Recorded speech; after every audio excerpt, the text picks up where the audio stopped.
The Honorable Gregory Nichols, Minister of Home Affairs and Information. Permanent Secretary in the Ministry of Home Affairs and Information, Mr. Ron Drayton. Director of the Meteorological Services, Mr. Sabu Best.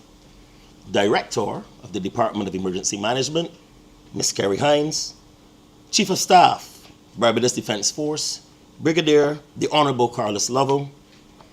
President, the Caribbean Broadcasting Union, Mr. Anthony Green. Senior Underwriter, Sagicor General Insurance, Inc., Ms. Kerry Bruce. Members of the media, ladies and gentlemen, good morning.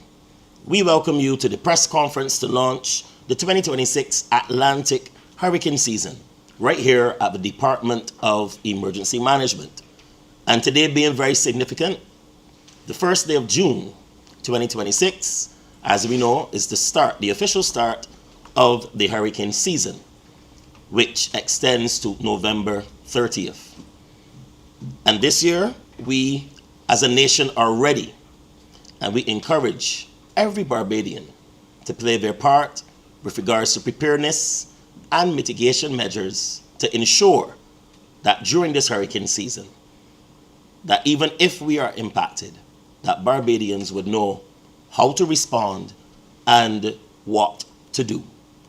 So today, we thank you for joining us virtually, and we do hope that the information that you would receive today would inform your preparation activities at the corporate level, at the community level, and at the individual level.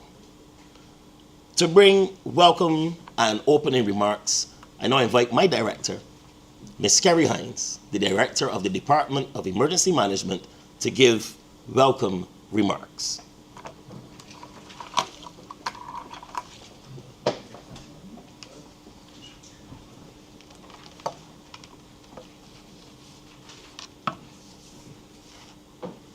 Thank you, Master of Ceremonies. Minister of Home Affairs and Information, the Honorable Gregory Nichols. Permanent Secretary, Ministry of Home Affairs and Information, Ms. Sharon Drayton. Director, Barbados Meteorological Services, Mr. Sabu Best. Brigadier, the Honorable Carlos Lovell, Chief of Staff, Barbados Defense Force. President of the Caribbean Broadcasting Union, Mr. Anthony Green. Ms. Kerry Bruce, Senior Underwriter, Sagicor General Insurance, Inc. Deputy Director, Major Robert Harewood, Department of Emergency Management. Staff of the Department of Emergency Management, members of the media, online and virtual audience, my fellow Barbadians, ladies and gentlemen, good morning. Good morning. Good morning. It gives me great pleasure to welcome everyone this morning to the Department of Emergency Management as we usher in the 2026 Atlantic hurricane season, which, as you know, runs from June 1st, today, to November 30th. We utilize this opportunity to share very key information, critical information, to not only our stakeholders, but also the public at large. Every year, these weather events remind us of two truths. We cannot control the storm, but we can control how ready we are for it. Preparedness is not just a checklist. It is a mindset. It is about protecting our lives, our livelihoods, safeguarding properties, assisting communities, building communities so they are resilient and they can bounce back as quickly as possible after impact. You will hear us speak about key preparedness actions that you as the public should take, you as businesses should take, you as an individual should take. You'll hear us talk about knowing your shelter locations, about making sure that your family members know what they should do if something occurs. You'll hear us speak about building your emergency family kit. Do you have your important documents safeguarded? Do you have your flashlights, your batteries? Do you have your stores of water and non-perishable foods? You will hear us also speak to being informed.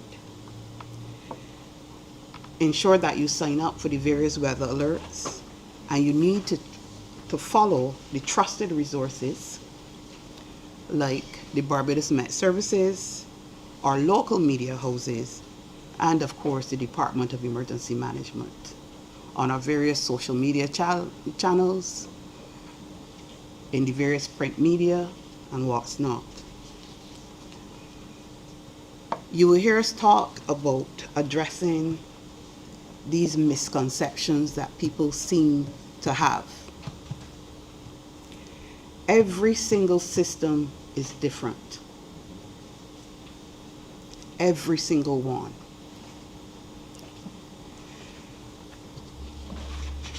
A Category 1 storm can cause catastrophic flooding. It can be slow moving. Just take your minds back to Melissa last year when it affected Jamaica. You saw the devastation that ensued. We cannot stop the storms, but we can be ready for them. Preparation is not just about survival. It really is about peace of mind. And it is about knowing that you've done everything that you can to protect your family and to protect your property. On an ongoing basis, the Department of Emergency Management refines its plans and procedures and actions to ensure it is in a constant state of readiness. We lobby for and attract the necessary resources to support any emergency preparedness, response, and recovery effort. We continue to support our partner agencies in their planning and seeking to ensure that there are viable options for emergency management. Over the last couple of months, we have increased our readiness actions. That is not to say that as the Department of Emergency Management, we are in the business of comprehensive disaster management. We deal with multiple hazards. We have to be ready at all times. But we do understand that particularly at this time of the year, we have the threat of a hurricane hazard. And as such, we try to increase our readiness efforts. Now that would include legislative reviews of our Emergency Management Act. It would include policy reviews, our various procedures. It also includes looking at our various facilities, our equipment, ensuring that it is ready. It is about training our emergency responders, training our community personnel, training our partners. It is about ensuring that we have the necessary memorandum of understanding. Because we know, as the Department of Emergency Management, we cannot do it alone. We have to embrace various partners, and partners at the national level, at the community level, and also at the regional and international levels. It is about ensuring that our staff are prepared for any eventuality. I want to use this opportunity today as a call to action. Let us make a commitment today to be prepared, to make preparedness contagious. as households, as businesses, as communities, as government, as we get ready, it is important that the whole nation becomes stronger because of this effort.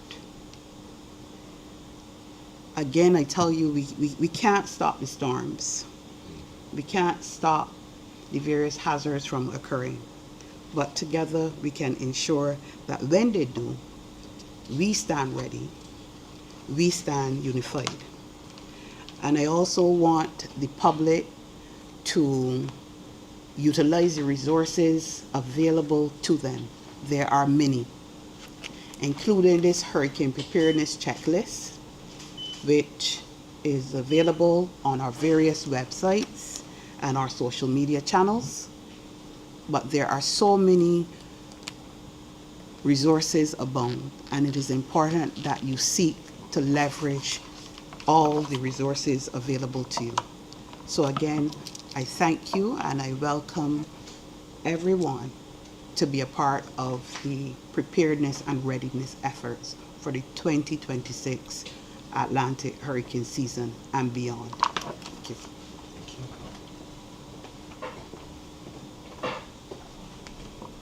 We thank you, Director Hines, for your inspiring words and also the reminder that we cannot move the storm, but we can be ready for it.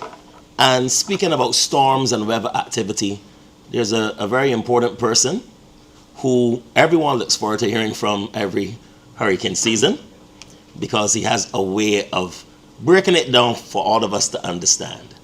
So at this point, we are going to invite the Director of the Barbados Meteorological Services, none other than Mr. Sabu Best, to give us the prognosis of the 2026 Atlantic hurricane season.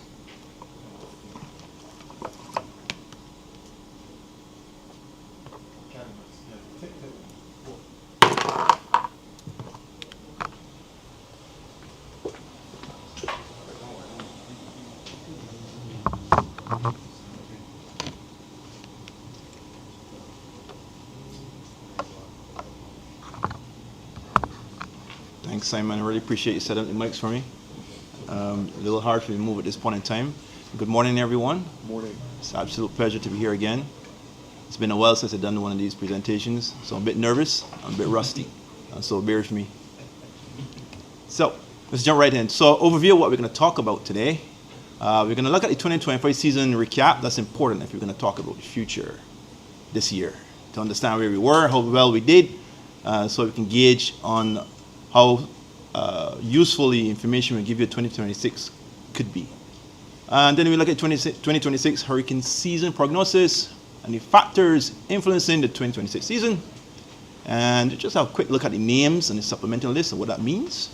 And a quick look at the rainfall outlooks, because it's just not the hurricane season starting, it's also our rainy season.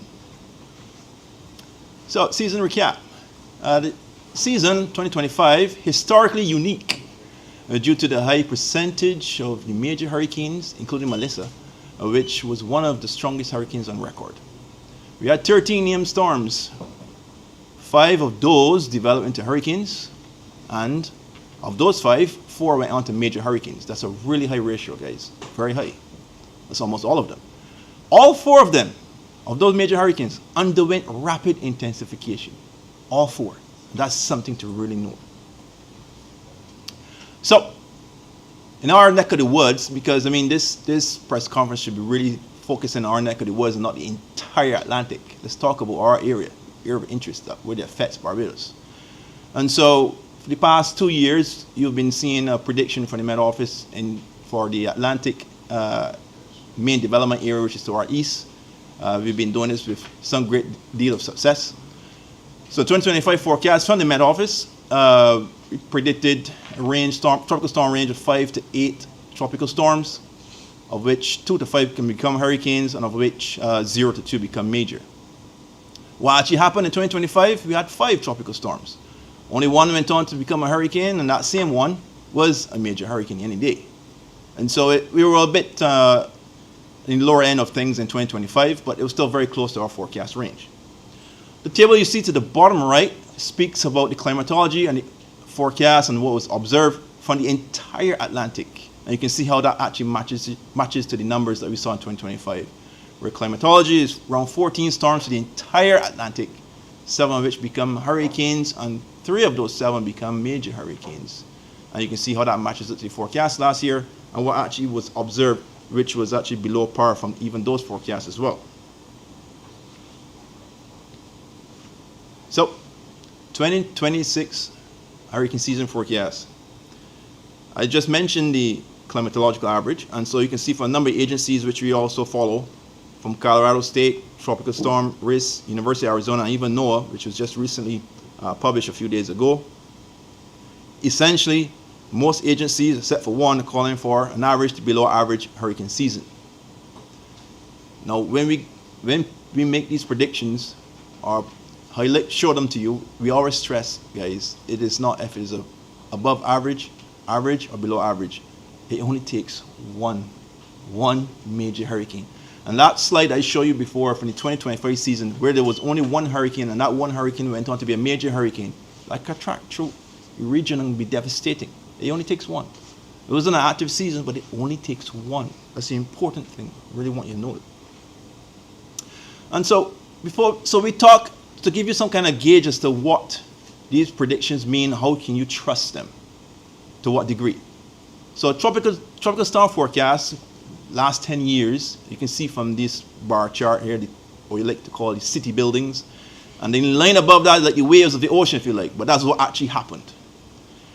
So you can see, apart from 2020, the predictions have been pretty close to what actually happened. So for the most part, they can be trusted. So in 2026 now, which is this year, you see the height of those buildings for tropical storm. This is actually one of the lowest predictions we had in 8 years for tropical storms. And so it's all indications that the season will not be that active. But I want to stress on this again, even though it's indications that will not be that active, do not let your guard down. It only takes one. If we were predicting 0 storms or negative 10, then maybe we can relax a little bit, but the point is we're not. The same applies for hurricanes. Again, past 8 years since we had a prediction this low. And again, you can see from the wiggly line above the tall skyscrapers, they're pretty close, apart from 2020, to what actually occurred.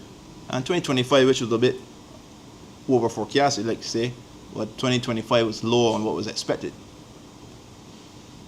This one is also important. The major hurricanes.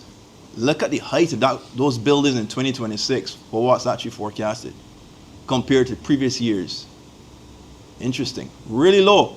Past 10 years since we had something that low. 10 years. What this means? It means that we probably won't see so much intense hurricanes. But the point is, there will be. Rest assured. We're still, and you know, I show you that slide, very first intro slide. I mentioned the high percentage of hurricanes that actually went on into major hurricanes. It doesn't matter if you have 1 or 2. The fact that the energy is there and that rapid intensification is becoming more and more a thing of the norm each year as we go on, and that's very important. So even though there's a system that may be developing to your east, one may think that it's too close to intensify very quick, intensify to something major. The fact that rapid intensification, which can bring a tropical storm, which the system can be a tropical storm the night before and become a Cat 2 or 3 hurricane the very next morning, is a real thing. It's realistic. And so you have to be prepared for the worst. This one is really important. We've been showing this for the past 2 years, and because it's important that we hammer this home to all Barbadians. I just want you to really focus on the yellow line to the bottom of this graph. This looks all the way back, I believe it's more than 100 years in tropical cyclones passing in proximity to Barbados. And the yellow line is cyclones passing within 50 kilometers of the shoreline of the island. That's the center. And you can see over time that has actually been growing. The other lines, the red and blue, more or less the same, wavy up and down if you like, but what's important is that yellow line. In other words, guys, the threat is increasing. The risk is real. It is real. We're not making it up. We have it even on the table you see on the right to the bottom, very bottom of the table. Just focus on that. Don't worry about all those numbers. The very last line, 1996 to 2025, within 50 kilometers of Barbados, 7 systems. 7. Compared to any other year, never before seen. That's a very popular comment, Minister. Never before seen. It's the first time it's happened, and don't be surprised if it continues to increase. So, for 2026, what that means for us in our area, I showed you the predictions from the whole inter-Atlantic, but let's drill down again, like I said, closer to home. So, the main development area to our east, from our predictions, again, I should mention the average, climatological average for tropical cyclones in our neck of the woods is around 5 storms, 2 of which become hurricane, and one of the 2 become a major hurricane. And so our prediction range for 2026 is 5 to 7 storms, 2 to 3 become hurricane, and of those 2 to 3, 1 to 2 become major. And so we try to nail it down to a precise number, which is 6, 2, and 1, you see in brackets, but try not to focus on a precise number because it's not that exact. There could be a system that forms just inside or outside this box, which can obviously skew the numbers. Essentially, what it's saying is that we're looking at approximately an average hurricane season within our neck of the woods. An average. It does not mean to let down your guard. It really does not. Now, there was a lot of conversation, a lot of hype about El Nino, and so I'm not going to try to compound this conversation and try to explain what these charts mean. Essentially, what it means is that there's a very high probability, very high chance of an El Nino this year. What that generally does, historically, is suppress convection hurricane activity in the Atlantic east of us, not the entire Atlantic, east of us. We may very well see increased activity in Gulf and Caribbean Sea, but in general, it suppresses activity. But there's another point I want to stress on you. We are in a new era where we're seeing the impacts of climate change to the averages, or what we know, what we see every day or every hurricane season. We're above average in terms of temperature. We broke our maximum temperature in 2023 record. We got above normal sea surface temperatures. So everything is not normal. But we're basing predictions off of history. And if we're in uncharted territory, do we then expect history to be the same? I'll give you a real life example. If you like barbecue, like I do, and you see, and you know you purchase barbecue every whatever weekend, and you expect a chef that you go to gives you the flavor of barbecue you normally get, and so because it's this same chef, every single weekend you expect to get the same quality. But are there not factors that affect how he performs or she? They are. And so, therefore, it is the same with the Atlantic Ocean. If all things being equal are the same, then you would expect that it should behave as the records intend. But if you are seeing increase in sea surface temperature, more energy, then we must be very careful when we look at historical records and try to imply that it will be the same. So do not let your guard down. Our predictions could easily be wrong. It could be an active season. And then we say, hold on, what happened? Do not let your guard down. It's just a simple, well, some people may say it's not simple. I hope you can see it clearly on your screen. So the El Nino is just warming, above normal warming of the waters in the Pacific. And so that tends to cause sinking air in our neck of the woods in the Atlantic. And sinking air just stops clouds. Clouds want to grow. And air is sinking, coming down, trying to suppress it. Okay, just keep it simple like that. We're not going to go very deep into this. We have some really interesting videos online on our website if you want to know more about what El Nino, or I should say the ENSO, is about. So 2026 Atlantic storm names. I'm just going to name off a couple. We start with Arthur, Bertha, and Cristobal. And if we have another 2020, which don't look like this year, there's we have a supplemental list. If we exhaust all of the names of the 2026 season, then we go into a supplemental list. Once upon a time, we used to use the Greek alphabet, but 2026 taught us that we were forced to return some Greek letters, and that meant that we had to come up with a new idea, which was this supplemental list. Rainfall outlook. This is important. So, like I said, where hurricane season also comes our rainy season. And so from our deterministic statistical modeling, forecasting that we've been doing for years now, this rainy season from June, this is the latest that we got from the climate team a few days ago. From June to October, we're looking at below to near average rainfall patterns for the island. What that means is that, in the most part, some sections may actually still be pretty dry in the wet season or experience dry periods. We do anticipate that in the heat season, especially around August or September, when we get those light winds, heavy downpours in St. James, St. Thomas, etc., that you can actually get rainfall amounts that will burst the ceilings of these predictions. It's very difficult to make a prediction for a very small isolated event that can give you downpours. I've always been saying that what we've been seeing in general is this reduction in rainfall activity, but an increase in these real intense short burst activities, which can skew off all your predictions in one go. Just a few weeks ago, for example, in Dominica, in the middle of the dry season, 400 millimeters of rain out of the blue. 400. That's mind-boggling. That's even more than what we have so far for the year. It's probably more than what we're going to have by the end of July. But it's mind-boggling. And that happened in just a space of a few hours. 400. That's almost half a meter of rainfall. Those kind of scenarios, and then right after the event, everything goes back to normal. A lull again. It's like, what happened there? What was that? Where did that come from? And that's what we're seeing more and more of. Those climate variability that we have in there, everything is shifting.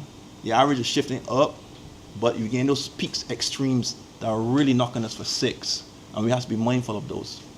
So in general, even though we are calling for below to near average rainfall, you can still have flooding. It doesn't mean that there won't be flooding. You can still have an event that's really off the chain. And then you ask, but I thought the rainfall was going to be below average or just average. What happened there? It's just that one-off event that can knock you out. Same thing can happen with a storm or hurricane that rolls through here. It can give you copious amounts of rainfall, just out the blue, and devastating damage, obviously. Temperatures. A lot of people ask for this every year. Hot. And it's going to be hot again this year. August and September, peak of our heat season. I kind of blow up this map here for you on the right so you can see what our predictions are for coming into August and September, which is the map to the top right and right bottom, if you like. We focus really on down the urban areas like say in St. Michael and also in parts of St. James, expected to reach temperatures around 34 degrees Celsius. Now, folks, this is nothing new, and we don't anticipate to break records this year, like in 2023, but it's going to be hot as usual. And what can really make you feel hotter is the fact that if we don't have as much rainfall days, so there ain't going to be that relief that you'd like to, if you get a day of rain, you get a little break from the heat. That's what's important, the breaks. But if it's day after day after day of heat, it feels relentless. And hence, therefore, you call that heat wave. There is a strong possibility that we will experience heat waves in the coming months, especially in August and September. So just be ready for that. It's just not about hurricanes and storms. In particular, wind, and if such a system develops and passes to our north, that's when it cuts off our air supply, and it feels really hot. And that's when you can really feel in those areas. The reason why we put this, you can see 2023, 2024, 2025, and 2026 side by side there. And like I mentioned, 2023 was a record-breaking year. 2024 was the warmest on record globally.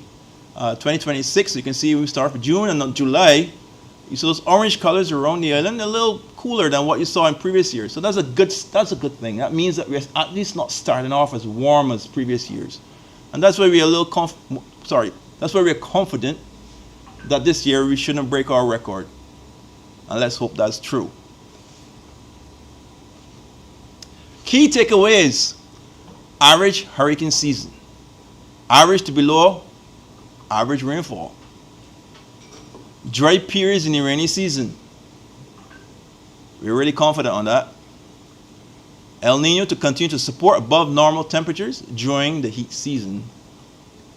And although not in here, probably will compound temperatures going into the next dry season as well.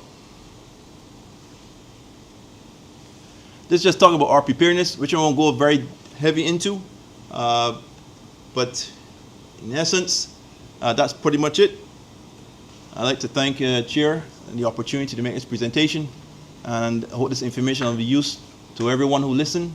And please do follow the advice from the Department of Emergency Management. It's very, very important in their role that they play, and also the other players are also in this room. Thank you very much.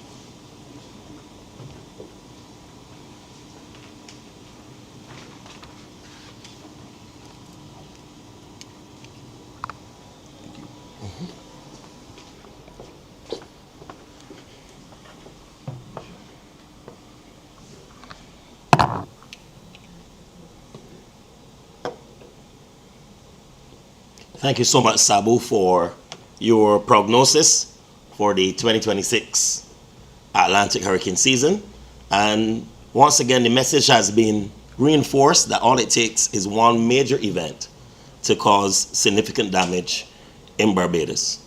Now, as part of our mandate, the Department of Emergency Management is responsible for public awareness, and we have a small PR unit here at the Department of Emergency Management, comprising of myself, Mr. Nathan Gibbons, our PR consultant, Ms. Tonya Blackman, another consultant as well, Program Officer Ms. Julia Rollins Bentham, as well as our Librarian Assistant 3, Ms. Antoinette Clark. So to tell you a bit about our activities overview and also the possibility of partnership with the Department of Emergency Management for the hurricane season, I will now invite my colleague, Mrs. Julia Rollins Bentham, to give you an overview of our activities for the 2026 Atlantic hurricane season.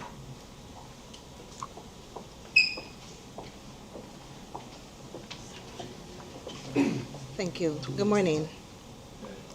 The theme for this year's hurricane season is Operation Act Before Impact. Now, to get people to act, they must first have to know what to do. So this year, a lot of our activities will be centered around building public awareness. But as you know, we cannot do it alone. This year, we are thankful to have our partners with us, the Barbados Defense Force, the Caribbean Broadcasting Union, Sagicor, and the Barbados Government Information Service. Together, we will work on raising that awareness and sensitizing the public more about the hurricane season, as well as other hazards. So we've already started our social media campaign that began on May 14th. And basically you can go online on any of our social media pages where you will be able to see and get updates and tips on what to do and how you can prepare. Yesterday we had our annual church service at the St. James Parish Church, and today we're here at the press conference. Now every Tuesday for the month of June, we will have what we call Trivia Tuesdays. This activity involves a question being posed on the DM social media channels, and then you will have the correct answer given in the evening time. And that occurs every Tuesday. We also have our podcast, Real Talk in the Face of Danger. And that basically, again, we will highlight a topic or issue where we would invite the public to view that podcast and learn more about it.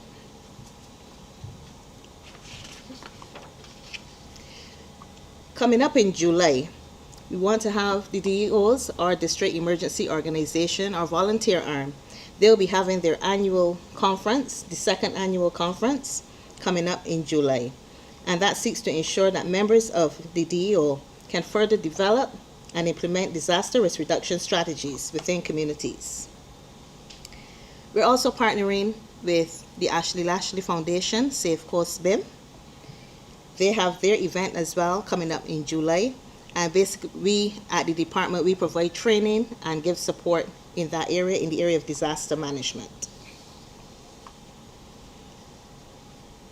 Science Expo and Youth Forum is what we're looking at in August. This event will form part of the Resilience Conference being hosted by the University of the West Indies and is designed to promote and encourage the development of early warning systems to alert the public about impending disasters. Now this year, we want to return to the DEM game show. It was a show I am told that we had a couple years before. So we want to return to the DEM game show, and we're looking to do that in September. That is done with the Caribbean Broadcasting Corporation. This event is designed to encourage persons to think about the disaster management cycle, which involves mitigation, preparedness, response, and recovery, and test their general knowledge of each section. So again, you see we're building that awareness and that knowledge generation. Now, we in disaster management today learned a lot of lessons from those who were in disaster management in the past, in years ago. And every year we do what we call a seniors event, where we look to do something with our seniors. We don't want to leave them out. This year, our intention is for our seniors event, looking at on the front line, stories from past disasters, where we're going to be inviting members of who were once involved in disaster management to come out and share their stories. This event is designed to allow retired disaster management practitioners to share their stories while in the field and how they're prepared for impact with current practitioners. It moves beyond the timelines and reports to explore judgment calls, missed signals, unexpected successes, and the human impact that lingers long after the emergency ends. We'll share this event as well with the public. The public will be invited to attend this event. And of course, our youth, the young people. How can we get them more involved in disaster management? We're looking at expressions of disaster through the eyes of the youth. This is going to be an evening showcase that provides the youth with a platform to share their perspectives on disasters through visual arts, poetry, music, and spoken word. This event highlights how young people interpret, experience, and respond to crises that shape their communities. And they'll be doing so guided by the theme, Operation Act Before Impact.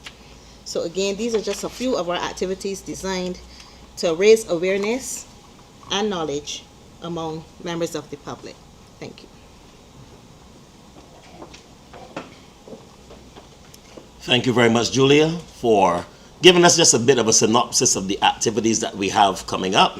And definitely we cannot achieve these activities without the participation and partnership with the relevant media houses. So we said that disaster management is not solely the responsibility of the Department of Emergency Management.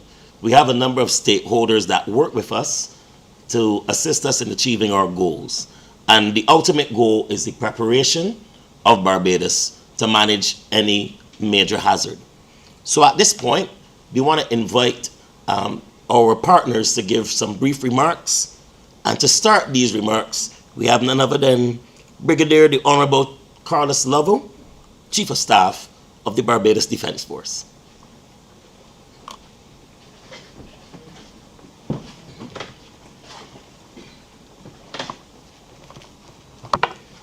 Thank you, Master of Ceremonies, Honorable Minister, Permanent Secretary, Director Kerry Hines, distinguished members of the media, fellow Barbadians.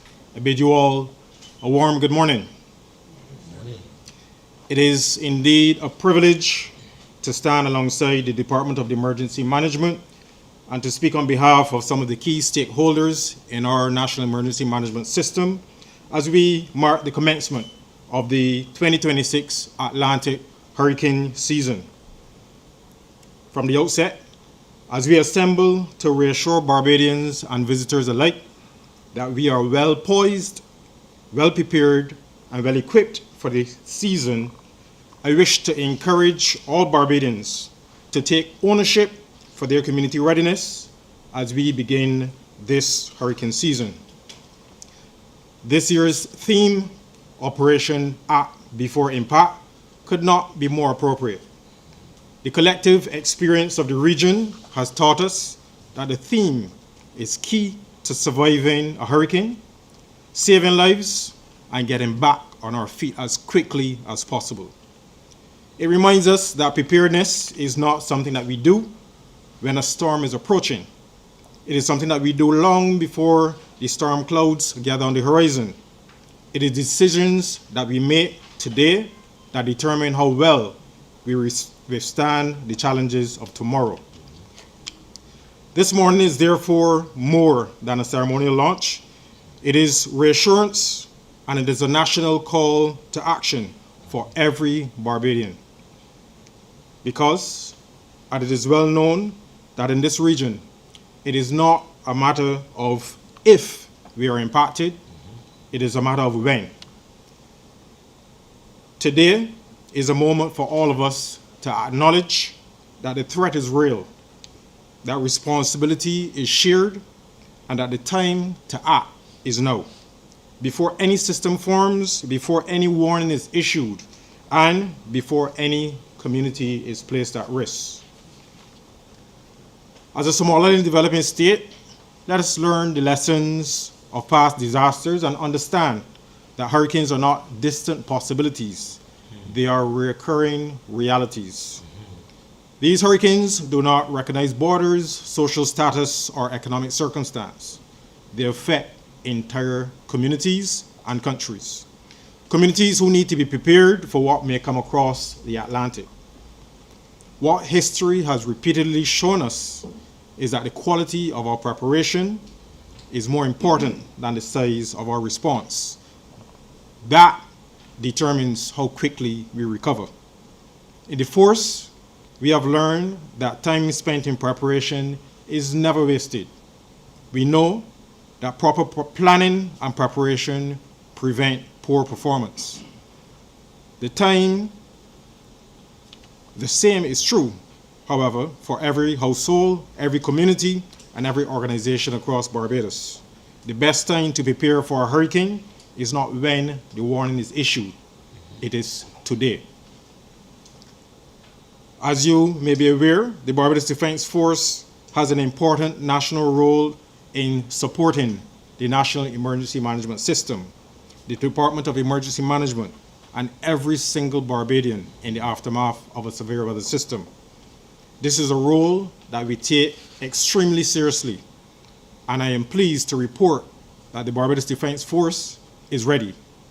We have completed our annual hurricane preparedness program, and we stand ready to support the national emergency response effort. Over the past several months, we have reviewed and updated our contingency plans, inspected equipment and facilities, verified the readiness of our personnel and assets. We have conducted training and emergency response exercises, which were designed to ensure a rapid and comprehensive response should the need arise. Simply put, we are not waiting for the storm clouds to gather to begin preparing. That work is done. The BDF is ready to respond, but we also urge all Barbadians to be prepared as well. Why? Because it only takes one impact. It takes one impact to devastate our way of life and to devastate this beautiful island. Over the past 10 years, the Barbados Defense Force has witnessed firsthand the devastating impact of major hurricanes across our region. Those experiences reinforce three important lessons. Lesson one, communities that prepare early suffer less. Lesson number two, agencies and groups that train together respond better. And lesson number three, communities that take readiness seriously recover faster. Barbadians, those lessons have strengthened our procedures, sharpened our planning, and enhanced our readiness for whatever the season may bring. Should Barbados be affected or impacted by a severe weather system, the BDF stands ready to provide engineering, transport, maritime, communication, medical, and service support as part of a wider national response. But effective disaster management has never been about one agency. It is about partnerships. Today, I wish to publicly commend all who worked tirelessly throughout the entire year to strengthen our national resilience. We are indebted in no small part to the Honorable Minister, to Director Hines, and to other key stakeholders who have worked tirelessly to ensure that we are ready to face what the future may hold. Our National Emergency Management Framework did not happen by accident. It is a product of sustained planning, continuous coordination, and the dedication of countless individuals who work behind the scenes long before any emergency occurs. No single agency possesses all of the resources, expertise, or capacity required to manage a major disaster alone. Success depends upon a whole of nation approach in whichever organization understands its role, every community contributes, and every citizen accepts personal responsibility for preparedness. That spirit of partnership and community remains one of Barbados' greatest strengths. To the people of Barbados, I wish to leave a simple message.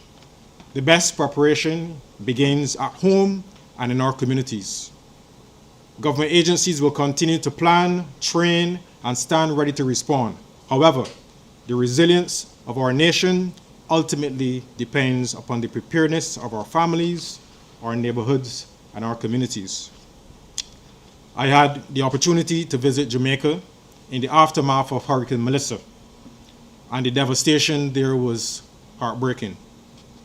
The people who weeks after the impact were still walking around in a daze was something that was palpable. And Barbadians, I say to you, let us not be a statistic. Let us learn from the Jamaica experience and be prepared. I encourage every Barbadian to take practical action now. Review your family emergency management plan, replenish your emergency supplies, secure your properties, know your evacuation routes and shelter locations. Stay informed through official channels. Most importantly, do not become complacent. The experiences of our neighbors throughout the Caribbean have shown us that hurricanes can intensify rapidly and produce devastating consequences with little margin for delay. As Chief of Staff of the Barbados Defence Force, I assure the government and people of Barbados that defense remains with us, but the defense against severe weather systems. We remain vigilant, capable, and prepared. Together, with preparation, partnership, and personal responsibility, we can meet whatever challenge this hurricane season presents. In conclusion, Honorable Minister, colleagues, I thank you for the opportunity to address this press conference, and I am prepared to answer any questions or address any concerns. May God continue to bless and protect Barbados, and may we all have a safe and resilient hurricane season. Honorable Minister, ladies and gentlemen, I thank you.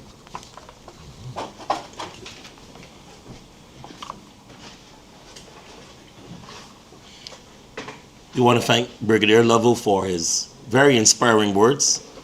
Barbados is ready, the BDF is ready, and we're just encouraging everyone to take preparedness seriously, especially at the personal level. At this point, we also want to invite one of our media partners,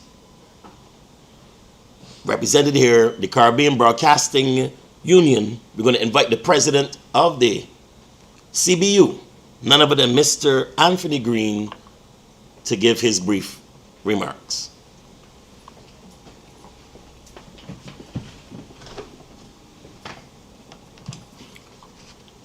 Thank you very much, and with the protocol established, I'm pleased to join you today in my capacity as CBU President and also the General Manager of Starcom Network to reaffirm the central role of media in disaster resilience. For decades, media in Barbados and across the region has proven itself not merely as a channel of communication, but as a first responder.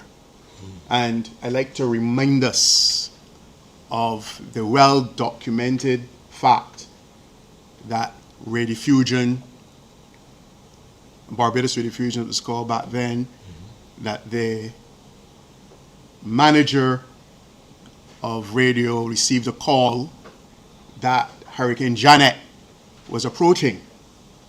And this was very early in the morning. The radio station was opened and an announcement was made. And back then, radio was wired radio with the radiofusion boxes. And if you know those boxes, then we know how old you are. The reality is that radio then went off around 11 o'clock or so. I'm told that's when the gentlemen who were courting had to make their way home to catch the last bus at 11 o'clock. And the radio would come on at 6 o'clock in the morning. So when Barbadians heard this box, because they didn't turn them off, they left them on, the radio would just go off and they came on. And when Barbadians heard this noise in the early hours of the morning, they knew something was wrong, something was happening. When we talk about early warning systems, back then that was the early warning system. And then that triggered a response where church bells were rung, and there was a level of preparation that is said to have at least gotten us a bit more prepared for Hurricane Janet and would have saved life. So we've always been a part of being first responders. I'm happy that even as our Caribbean neighbors in recent times have been experiencing catastrophe at the hands of these systems, media from Barbados and from the Caribbean has been a part of the response through SEDIMA and the other framework that is set up. In times of crisis, we inform, we connect, we calm, we mobilize. Our record speaks for itself. Through storms, emergencies, national challenges, we have consistently stood as a bridge between those who plan and execute and the public. Today, I too, like the Brigadier, want to commend all the agencies and partners represented here. The level of coordination and professionalism is not something to be underestimated. It's excellent. And the commitment continues, I think, to be outstanding. Of course, we will be able to identify areas to improve, but it's outstanding. And the collective effort is what underpins our national resilience. From a media perspective, though, we see ourselves not as observers, but as active partners in this resilient framework. And one of the things I want to recommend is, and see more of, is training for media personnel as first responders. We in the media remain committed to working closely with DEM and all stakeholders to ensure that timely, accurate, and actionable information reaches every citizen. In times of disaster, information is critical, but just not any information. Accurate, timely information from trusted sources is very, very critical. And it is what we do outside of the hurricane season as well, and this has been said too, that determines how effective we are when it matters most. When we talk about building resilience, it's not seasonal, it's a continuous thing. And one of the points to be made is that the stronger our systems, our relationships, and our preparedness are in calmer times, the better positioned we are to respond together when challenges arise. I wish to highlight an important reality: the resilience and continuity of media itself. Media viability is a collective responsibility. It's just not that of media organizations. Media is undeniably a public good. Now, if media capacity is compromised, then we risk weakening a critical pillar of national resilience. It is therefore important that we collectively recognize and support the role of media as an essential partner in disaster preparedness and response. And we have to include all media, yes, all channels, yes, including social media and digital media. But the institution of the media is what I'm talking about when I speak about media viability and the responsibility that we have and the expectations of our audiences that we are well able to continue our role as a significant pillar in disaster resilience. The media sector continues to demonstrate remarkable strength and adaptability and relevance in a rapidly changing environment. And these are the same qualities that we must not take for granted, but rather continue to strengthen when we talk about resilience. I want to close by saying, therefore, that resilience is not built in the moment of crisis. As we know, it is built in the quiet work, working together, identifying what our key pillars of society are, and working together and making preparation a way of life. And when that moment comes, it is together that we stand strongest in protecting our people. I thank you.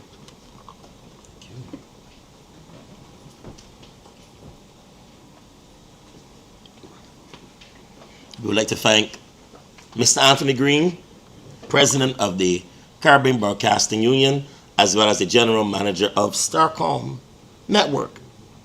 And for our final partner remarks at this point, we want to invite Senior Underwriter at Sagicor General Insurance, Inc., Ms. Carrie Bruce, to give her remarks.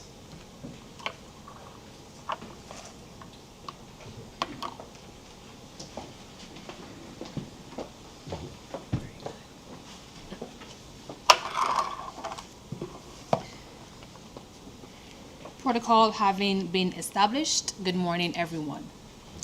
It is Sagicor's pleasure to be here once again at the launch of the 2026 Atlantic hurricane season. This year's theme, Operation Act Before Impact, is both timely and necessary. It is a reminder that preparedness is not something we begin after a storm warning is issued. Preparedness starts long before the clouds gather, long before the winds strengthen, and long before uncertainty arrives at our doorstep. For us at Sagicor General, this message aligns closely with what we encourage homeowners, families, and business owners to do every year. Take action early to protect what matters most. This year, we have a new campaign titled Unbelievable. The rising repair and replacement costs demand a sharper focus.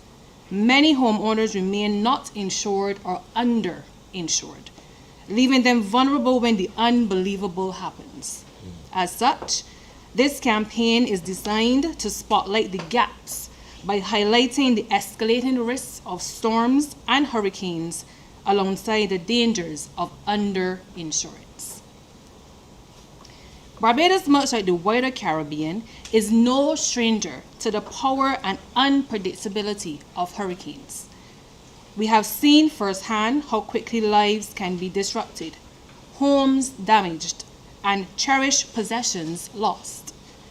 While we cannot prevent storms, we can certainly reduce the financial and emotional impact they leave behind. That is why home and contents insurance policies remain so important. For many people, their homes represent years of work, sacrifice, and dreams fulfilled. Inside those homes are the things that make life meaningful: important documents, personal treasures, and memories that cannot easily be replaced. Yet, too often, many persons underestimate the value of protecting those assets until disaster strikes. Acting before impact means taking the time now to review your insurance coverage, ensure your property is adequately insured, understand what your policy covers, and make updates where necessary. It means asking questions, seeking advice, and making informed decisions before the start of an active season. At Sagicor General, we're committed to being more than just an insurance provider. We strive to be a reliable partner to our clients throughout the hurricane season and beyond. From guidance and support before a storm to responsive claims assistance after an event, our role is to help bring reassurance during uncertain times. We understand that in a moment of crisis, people are not only looking for compensation, they're looking for support, empathy, and confidence that someone will stand with them as they recover and rebuild. That commitment to service is at the heart of who we are at Sagicor General as a company. As we officially begin another hurricane season, we encourage everyone across Barbados to make preparedness a priority. Secure your homes, review your emergency plans, protect important documents, check on vulnerable relatives and neighbors, and most importantly, ensure that your insurance coverage is up to date. Preparation today can make all the difference tomorrow. On behalf of Sagicor General, I would like to commend all agencies, partners, and stakeholders involved in strengthening disaster preparedness and public awareness across Barbados and the wider region. Together, through education, planning, and collective action, we can build a safer, more resilient set of communities. Let us all remember the message behind this year's theme: act before impact. Thank you, and may we all have a quiet, safe, and prepared hurricane season.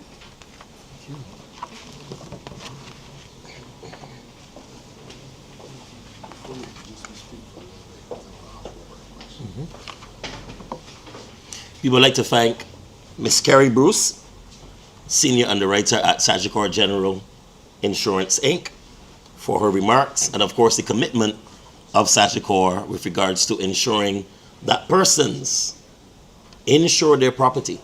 And I do believe that one of the things that sometimes becomes overlooked during our preparations for hurricane season is the fact that even if you're in a rented property, for example, regardless of if the landlord insures the property, you can insure the contents of your rented property, so that even in the impact or the aftermath of the impact, you can still get those items that are dear to you replaced. So that's very important to understand, the value of insurance in replacing those items that are very valuable to you. So we have been able to so far give you a synopsis of what is happening with the hurricane season. We've heard the commitment of our partners, and we do appreciate the partnership of the Barbados Defense Force, the CBU, as well as Sagicor General Insurance.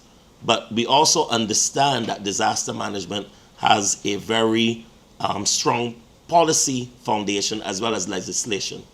And at this point, it gives me great pleasure to present to you our Minister of Home Affairs and Information, the Honorable Gregory Nichols, to give the featured address. Minister Nichols.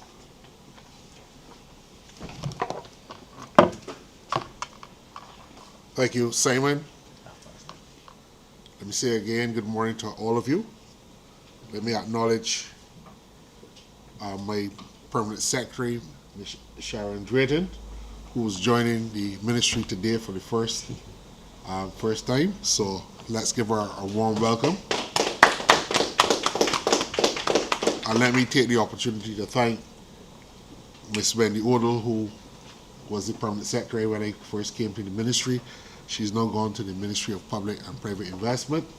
So I want to thank Ms. Odell for holding my hand for the last 3 months.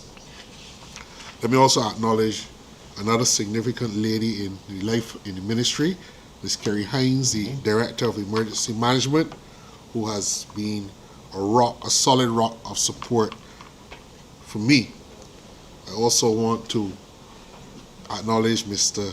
Sabu Best, Director of Meteorological Services, who is one of the persons allowed to call me at any hour of the night, which he is not shy of doing. I acknowledge the Chief of Staff of the Barbados Defense Force, Brigadier the Honorable Carlos Lovell, President of the Caribbean Broadcasting Union, Mr. Anthony Green, Manager, Direct Sales and Support Services at Sagicor General Insurance, Ms. Kerry Bruce, Deputy Director of the Department of Emergency Management, Major Robert Hayward, staff of the Department of Emergency Management, members of the media, my fellow Barbadians, ladies and gentlemen. I open by emphasizing to all Barbadians that preparedness is no longer an option for us. Every year we are reminded of the importance of being prepared for the hurricane season. With an ever-changing climate and the current climate crisis that exists, preparedness is essential to our national survival and sustainable development. The realities of climate change continue to reshape how we experience weather events across the Caribbean region. Hurricanes are becoming stronger, more intense. Rapid events are becoming more intense and less predictable.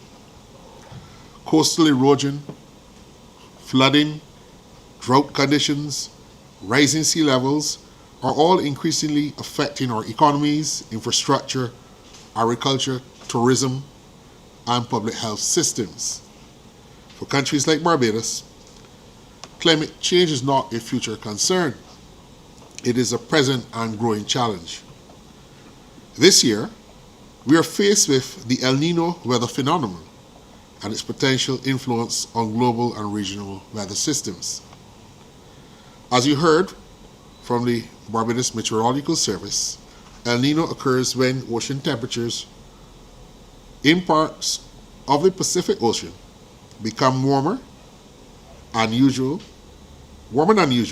disrupting weather systems across the world. These changes can influence rainfall patterns, temperatures, drought conditions, and hurricane activity. While El Nino conditions may contribute to increased wind shear that sometimes suppress the formation of hurricanes in the Atlantic Basin, we cannot become complacent as the threat of severe storms or hurricanes is still very much present. In fact, climate change is increasing ocean temperatures globally, creating conditions that can fuel stronger and more destructive weather systems whenever storms do form. What does this mean for us here in Barbados? It means the journey of preparedness continues. We've seen repeatedly across the Caribbean that it only takes one storm to cause catastrophic damage. Reflect on the catastrophic damage of Hurricane Melissa in our sister island of Jamaica last year, and right here at home, the November floods that devastated businesses and unfortunately claimed a life. Events such as these not only displace families and livelihoods, but also result in billions of dollars in economic losses and setting economies back by years. These experiences underscore why Barbados must continue to strengthen its preparedness and resilience efforts. The government of Barbados remains committed to ensuring that our disaster management systems are proactive, coordinated, and responsive. Various public and private sector entities, as well as the NGOs, who comprise the National Emergency Management System, have been updating, testing, and synchronizing plans and procedures since the first quarter of this year.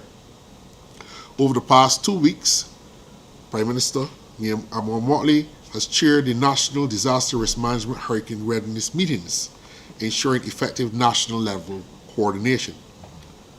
Through the Department of Emergency Management and our national emergency response agencies, we continue to enhance public awareness campaigns aimed at improving household preparedness and community resilience. We are investing in early warning systems and strengthening emergency communication networks to ensure that accurate information reaches the public quickly and efficiently before and after severe weather events.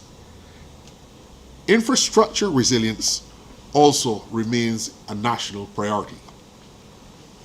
Government continues to undertake drainage improvements in vulnerable communities, strengthen coastal defenses, and invest in infrastructure upgrades designed to better withstand extreme weather conditions. Our emergency shelter programs are also being modernized to improve accessibility, sanitation, emergency power systems, and accommodations for vulnerable populations, including the elderly and persons with disabilities.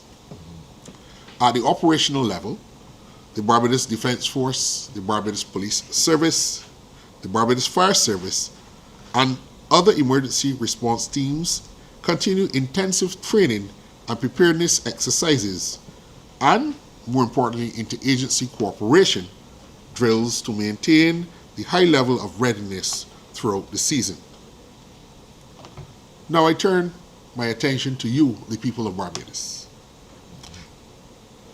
You too must be able to play your part of the preparedness level in your own homes, in your own communities, and in your own workplaces.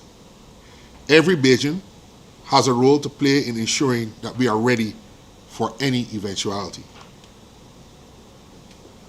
I therefore encourage all residents to review emergency management plans, prepare emergency supply kits, secure homes and businesses, monitor official weather advisories, and check on the vulnerable family members and neighbors throughout the hurricane season.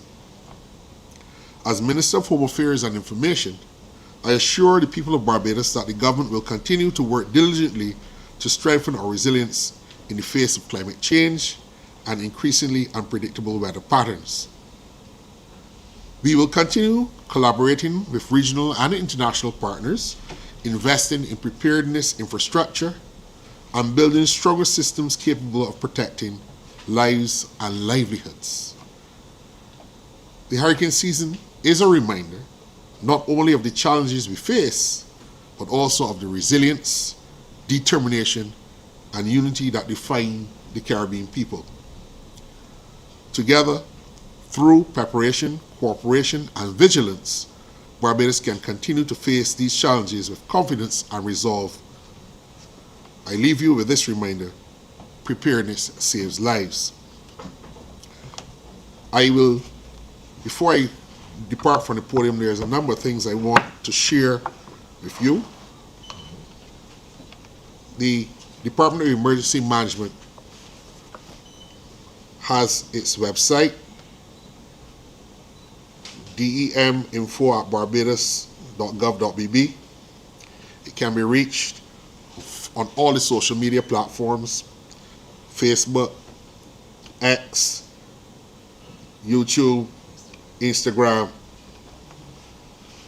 These hurricane tips for households, when I looked at these brochures this morning, it is a must read for everyone at this time. As the Brigadier indicated, in one of my first conversations with him, he spoke to me about what they saw on the ground in Jamaica. A level of desperation and hopelessness on the face of ordinary people cut off from the community weeks after Hurricane Melissa. We have not had that kind of impact in Barbados. I want to acknowledge Mr. Selvin Brooks, who does a lot of work with the disaster emergency teams in the various districts across Barbados. They have been working hard and coordinating efforts to train volunteers, and I make the appeal here from this podium for more Barbadians to join the Department of Emergency Management as we recruit Barbadians to train them in all emergency responses, not only in the hurricane season. We shouldn't wait until after the impact of a hurricane to want to volunteer to clear a road, to learn how to move power lines, or to avoid going into places where power lines are down, or knowing how to respond to these things. We shouldn't want to wait until after an emergency, a landslide, after a torrential downpour, to wonder if the old lady whose house up the hill has fallen into the gully and whether she is safe. These are things that we have to do. So I'm appealing to Barbadians to come out and join their respective district emergency organizations. Disaster can hit us in any way, and even the very trained professionals can be cut off or can be affected in the emergency and might not be able to respond themselves. And therefore, we need to have that auxiliary group of persons able to be deployed at any emergency. Let us not wait. So the household hurricane tips, the brochure on landslides, which I read as a member of parliament for a community that has part of the Scotland district in it, the flood safety, Jackson floods, never flooded when I was a boy. All of these are important brochures that are available online. The mitigation preparedness activities, if you check all of these boxes, if every child, if every parent were to check and tick all of these boxes, have your emergency supply kit ready. This kit includes water 1 to 2 gallons per person for every day, non-perishable food, flashlights with extra batteries, a battery operated radio, I'll speak a little bit about that later, first aid supplies, medication lasting 7 days. Can't wait until the day before the hurricane to go and get your prescription refilled. You would understand how long the lines will be. Sanitation and personal hygiene items, cell phones with extra battery and chargers, a whistle. Something as simple as a whistle to attract the attention of emergency personnel.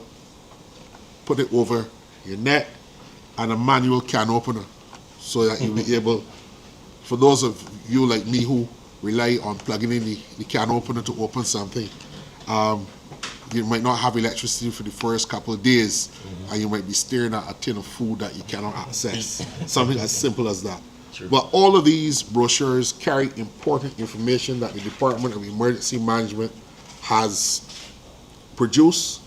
As I said, they're accessible online, but really, Barbadians should now take the time to sensitize themselves to these brochures. They are available. I'm sure we will have points, collection points, Kerry, where we can make them available, where people go to the supermarkets, at the post offices, and various other places of business that Barbadians gather to make sure that we sensitize people. Again,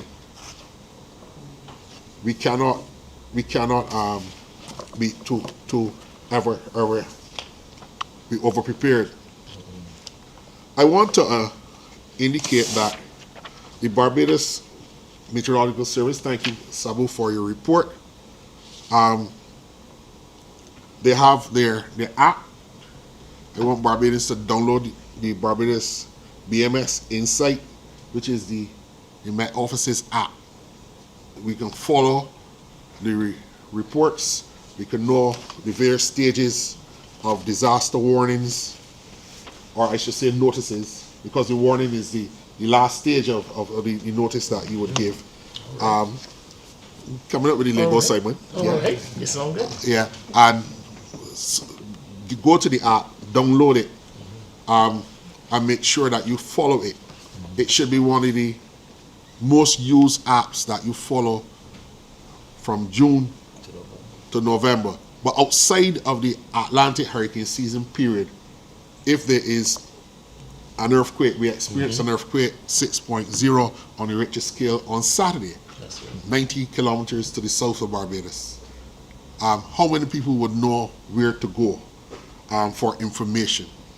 Those bulletins are placed on the app and on the website. There's also an app the CAT Act by the Department of Emergency Management, which is undergoing some repairs, but will be up shortly. And I'm assured by the director that that is being rectified. I want to also bring to the attention of all of Barbados that the hurricane straps that are used to secure the roofs of houses, the ceilings that are attached, this government has spent over $300,000 since November 2022, thank you, Major Hayward, in procuring hurricane straps. So far, over 2,000 households have benefited from the affixing of those straps to roofs. It is a program being conducted between the Ministry of Home Affairs, which is has responsibility for disaster preparedness, and the Ministry of Housing, Lands and Maintenance. We are going to continue to roll out the delivery of those hurricane straps to those persons who need them, but every carpenter, every builder, every contractor will tell you the importance of strapping your roofs. So if you need information about how we can access these hurricane straps, there are teams out there, as I said, as we speak, facilitating Barbadians who require them. The government has spent the money on acquiring the housing straps, and we are going to do our best to make sure that we can make your roofs in your homes more resilient and more sturdy. It's a program that the government is committed to doing. I've asked the Government Information Service to partner with the DEM to make sure that Barbadians become even more aware of this operation and how they can access this important security mechanism for their houses.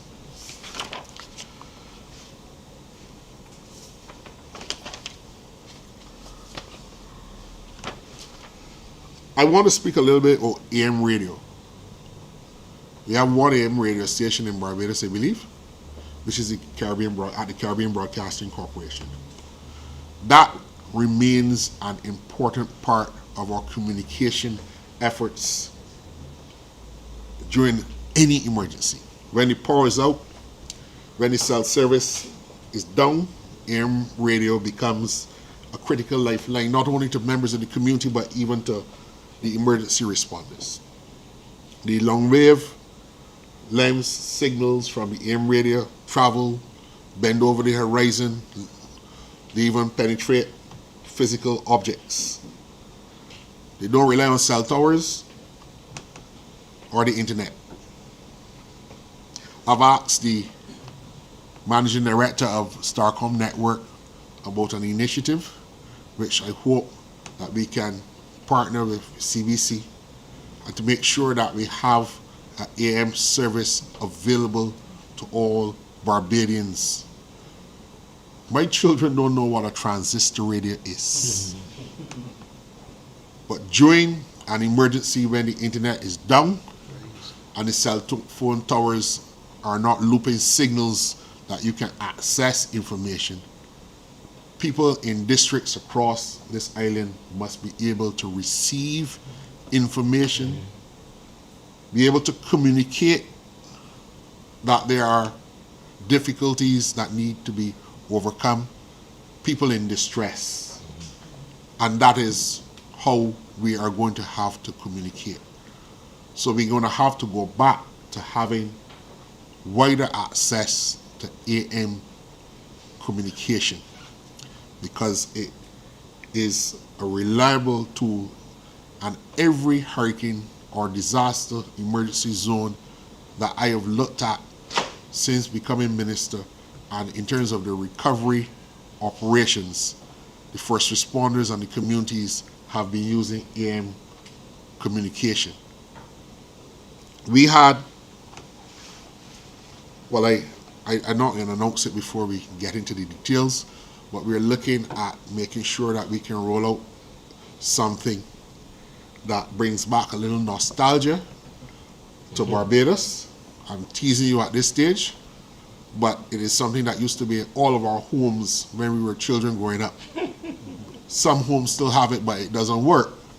But we are hoping to partner with you to make sure that we can bring some form of communication device in everyone's home that you can easily be able to be aware of all pending emergencies and know what to do during an emergency. So thank you for your attention. I believe that we will now move into the segment where we can answer any specific questions from the media. That's right.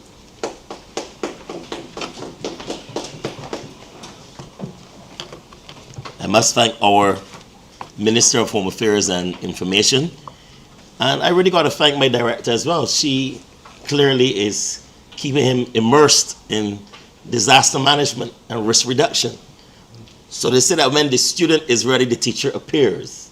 So I don't know who's the teacher or the student in this scenario, but definitely it augurs well for disaster management in Barbados. So as Minister rightfully said, now is the time that our media partners, you are free to ask questions, and we are hopeful that all of the answers that you are requesting you can get now. And if you can't get them now, please be reminded that we will get back to you as well if you want some more clarity on some issues. So we have a hand in the back first, then we will go to Mr. Wilkinson. Yes, good morning. Paul Gulmanzi, Nation News. I wish the Minister of Housing was here because my question has to do with the quality of housing stock that we have at this point. I mean, with the rebuild in the aftermath of Hurricane Elsa and with the addition of the hurricane straps, which the Minister just alluded to, I would like to have an indication as to the level of resilience that we have within, as it relates to our housing stock at this point. And then also, I didn't understand the specific question. You wanted me to give? and either the resilience of our housing stock at this point. I mean, with the addition of the straps and the rebuilds after and repairs after Hurricane Elsa, I think it was. I just trying to get an idea as to the level of resilience that our housing stock has at this point. And then also the fisheries complex, which was a safe harbor that was impacted by the last weather system. What is the level of readiness of that facility in terms of sheltering fishing vessels this time around should an event of similar proportion reoccur?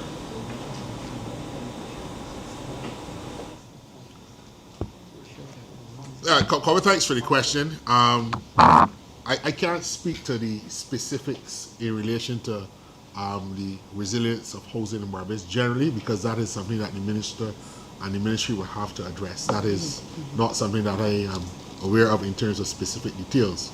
But I can tell you that we continue to monitor that situation. The Ministry of Housing and the National Housing Corporation chairs one of the important committees within the emergency management structure, and they have been reporting in terms of how the housing stock in Barbados looks. There is a general concern that the roof structures that have been developed by Barbadians, my parents' house that was built in the 1980s, for example, carries that same design, has moved away from the more gable type shaped roof that was built with the ability to be able to allow the air pressure to move throughout the house without damaging the roof. And we've seen a lot of modern designs of the houses in Barbados recently without the overhang roof that had become prevalent in the 60s, 70s, 80s, and 90s. So there is an awareness for Barbadians, the builders and homeowners are modernizing and trying to build more resilient roofs. That is why this government has expended, as I said, over $300,000 and is making available the operations to strap it, to make sure that we build that resilience capacity. And that is one of the moves that the government has made. These hurricane straps are being made available to Barbadians free of cost. Of course, if you have the means to acquire them on your own and to pay for their installation, that is always available as an option. But for those who do not, or who have difficulty in accessing them or even finding out about them. That is why this program was designed, to ensure we can build resilience at the very, very level of the homeowner. So we are acting to make sure we can build that resilience. At the same time, we know that the strength and the intensification that we have seen in a short period of time, as explained by Sabu, that we have seen where a tropical storm is on a horizon the day before, but it is a category 5 on the following day. That level of intensification, the rapid rate of intensification, is something that we are seeing now as a new phenomenon. So that we are not going to be able to build to create a situation where all houses all over the land can resist a hurricane, but we need to make sure that we communicate with people, we can get people prepared, the shelters, and access to shelters, proper warnings and notices are issued, and most importantly, in the aftermath of the hurricane, what are our continuity plans for business continuity, so the society and the economy can continue to work, we can get to people who are affected by it. Those are all part of our preparations. So in terms of our resilience is not only in terms of the physical infrastructure, but our ability to be able to respond to the emergency before, execute our plans right until the shutdown, and immediately after the shutdown to be able to do our impacts, to get to affected areas and people, and to be able to have a smooth transition as much as humanly possible and physically possible given the extent of the emergency impact. Those are all things that test our resilience. So not only in terms of the physical ability of houses to withstand hurricanes, only God knows, but at the same time we will do our best to make sure that we build in the capacity before, during, and after, so that we can keep Barbadians safe and we can return as humanly possible to a life of normalcy after the event. The second part of the question, Minister, as it relates to the fisheries complex. I am not able to speak to in terms of the fishery complex, but I know that they have submitted their reports to the emergency management plan, which has updated in terms of building out the capacity for safe harboring of boats. We spend a lot of time making sure that we can have discussions with some of the private marinas operators, and also building out capacity, getting a lot of the old vessels that have been berthed there, not doing anything to get them out. We're also looking at the storage, so we can haul out, improving the haul out. Those facilities are being improved. I believe the Ministry of Agriculture has acquired equipment to speed up the haul out of boats of waters as well. As again, those details have been submitted to the National Emergency Plan. So those things are being dealt with. To tell you in terms of the actual rate, I would have to go into the reports. I will check it before the end of the press conference and get back to you on that specific detail. But that management plan by the Fisheries Division in the Ministry of Agriculture has been submitted and updated, and I'm satisfied that we are able to respond to our fishing sector in a much more robust way than we did before. Two questions, one for you, Mr. Minister, and one for Sabu. The first is, we heard the Chief of Staff allude to the fact that it's important for Barbadians to stay connected to the official channels. Last year, you would have had the Minister of Home Affairs state that his ministry was then embarking on broadcasting information with influencers and social media outlets. Is that something that you're going to be doing, or you are returning to the officialdom of just sticking with the media last year? Barry, I will answer it by saying to you, it's not a zero-sum game. We have to communicate with people where they are. There are some people who are going to stick to the traditional media sources, but there are also people who are going to go to these. So that I'm not expecting a household with teenagers.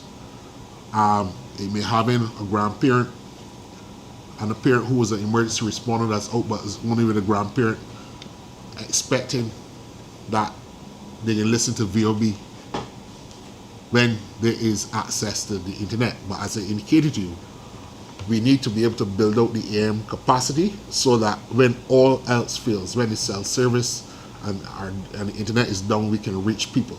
So it is not a question of media influencers, social media influencers versus the traditional media.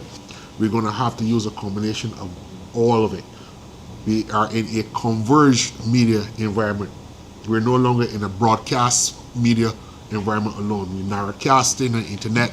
These are the realities of the times. And we're going to be able to respond and to communicate through all media. And that is really the approach of the ministry and the approach of the government. All right, the next question is for Sabu. Sabu, you would have, well, both of you would have indicated that hurricane preparedness is important, but you also said that we can expect to have an El Nino on this term. How can, or what would you advise Barbadians to prepare for El Nino? What can they expect, and what is there anything that can be done for an El Nino preparation? You know, so I thought, Barry, thanks for the question as always. I thought my example, the barbecue, would have helped, but it probably didn't hammer home there. And I do apologize for that, sir. Probably wasn't a very good, appropriate example. No sauce. No sauce. Okay, sir. I'll try to apply that now. So, Barry, like I said before, historically, El Nino tends to suppress a lot of the convection in the Eastern Atlantic. And therefore, obviously, that would impede tropical waves as they make their way from African coast towards our area to bring the showers, etc. Preparation goes a lot, not just for the Met Office side, but obviously DEM has a big role to play in there. What we do is tell you what possibly can come. And that's why we communicate with stakeholders well before this beginning season what we can possibly look out to so that they can tailor their messages, all stakeholders, not just the Met Office. The Met Office is not the only player here. All stakeholders can then communicate with the various sectors within Barbados how they can react. Our job, our role in Met Office is not how to advise person how to respond, but it's to provide information that you can, all the other sectors, stakeholders, even persons, can then respond appropriately. So, although El Nino can mean a fall off in the rainfall, it doesn't mean you can't get flooding like I mentioned. It doesn't mean you're not going to get that day where it just goes off the charts. It doesn't mean that you can't experience a storm or a hurricane. You can't let your guard down from both sides of the coin. There can be significant major events such as storm, major flooding, one-off day, and there can also be, which more likely is going to happen, periods of dryness. For example, let me give you an example of that, Barry. So in August or September, you may discover, hey, rain, you're not really getting rain for like the last 2 weeks, and this is wet season. Things start to look a little dryish on the outside. And so those things you have to think about as well, not just rain and storms. All those little in-playing factors in there, and plan for those. Plan for the heat season. High temperatures in September especially. It's the peak of our high temperatures of our heat season, September.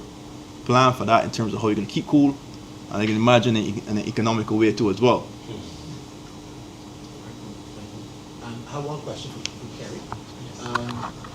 We would have experienced, as we would have alluded to, the earthquake on Saturday. Was there any damage or anything reported at all regarding that 6.0 earthquake? Thanks for the question, Barry. What we did, based on Saturday's the earthquake that we experienced, I think it was just around 5:30 p.m. in the afternoon, in the evening. It was a 6.0. While we did have reports of it being felt, to date we have no reports of any damage. What we encourage persons to stay informed, go to our various social media channels. We do have, with the earthquake hazard, you know, it is usually very, you don't have any preparedness, any, you just respond after the fact. But we note that we are in a seismically active region. We will have seismic activity from time to time, and it is important that you just focus on the various tips that we will send out over our various media channels. Unlike the hurricane hazard where you have 3 to 5 days and what's not, we can be here right now, we feel the shake. But the public information that we usually push out speaks to just some of the protective actions that one can take when it is occurring.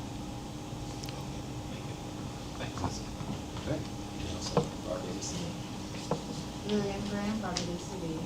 Minister, you mentioned that the Prime Minister and other stakeholders had a meeting 2 weeks ago to make the final preparations for disaster management. AOPT, the Alliance Owners of Public-Owned Transport, said that they were not included in that meeting. Is there any plan to meet with them to speak about transportation as it relates to if there is a shutdown, if there is need for additional transportation in case of a disaster? Yeah, our disaster emergency planning is ongoing. The meeting that was held over the last 2 weeks was the Emergency Management Advisory Council meeting with the Prime Minister and all the senior heads of the government to make sure that the emergency management plan for the year and all of the protocols have been satisfied. There is a transportation committee, a road clearing committee, and a number of committees that are coordinated through the Ministry of Transport and Works, so that that was basically the opportunity of those committees to report to the Emergency Management Advisory Council and to the senior public officers within government to make sure that the country is ready. So this is not, it wasn't a session for stakeholder involvement. It was the committee heads and the ministerial and departmental heads in the key areas and organs of government to make sure that they were reporting on the work that was done to activate their emergency management plans and to ensure that all of the necessary resources as at the level of government, whether you need to get as at the very granular level new generators, or ensuring that you have the ability to refill diesel tanks if there's an emergency, knowing how we can get that done, and speaking with the key sectors and within the private sector to ensure that those are done. So that was really a session to drill down on making sure the country's emergency management infrastructure is intact. In fact, we even started forward planning for 2027, and I've indicated to Kerry and the team that by September 30th, even in the middle of the 2026 season, I had that discussion with Sabo on the weekend, that we want by September 30th to be able to have the 2027 plan in place, because this is not only about hurricanes. As we just discussed, we had an earthquake on Saturday. We have bushfires that test our systems in the fire service and our ability to deal with them. I mean, a couple of weeks ago, we had to shut down the natural gas grid in Barbados. That is an emergency that this team has to deal with. So while the private sector transport owners are key and important, we will meet with them, of course, to ensure that they have developed their own protocols, but at the same time, they have to operate within a national emergency management framework, because we wouldn't want them out there on their own, willy-nilly just operating without following established protocols. When a watch or warning is issued, then the emergency management plan comes into action and is not a fellow there trying to make a dollar, because then we don't want to be having to go and rescue them from an event. So we can have those stakeholder discussions with them in terms of the transportation committee, but obviously the national emergency plan will kick in high gear once there is a watch or warning issue, to ensure that the essential personnel are the last people on the road and that they are home safe. And even to the extent the transport board, which is the National Public Transport Service, we got to make sure that those drivers, when the last bus leaves and comes back to the depot, that they get home safely. So I'm not going to get into the granularity of what is going to happen in terms of the transport plan, but you can imagine that we want to have it coordinated to the extent that we are sure that once the shutdown is issued, that we don't have private operators out there operating at their peril just to try to make a dollar, because it's going to compromise now the emergency management plan. So we will have those stakeholder discussions to make sure that they're included, but I want to assure them that it was not a snub.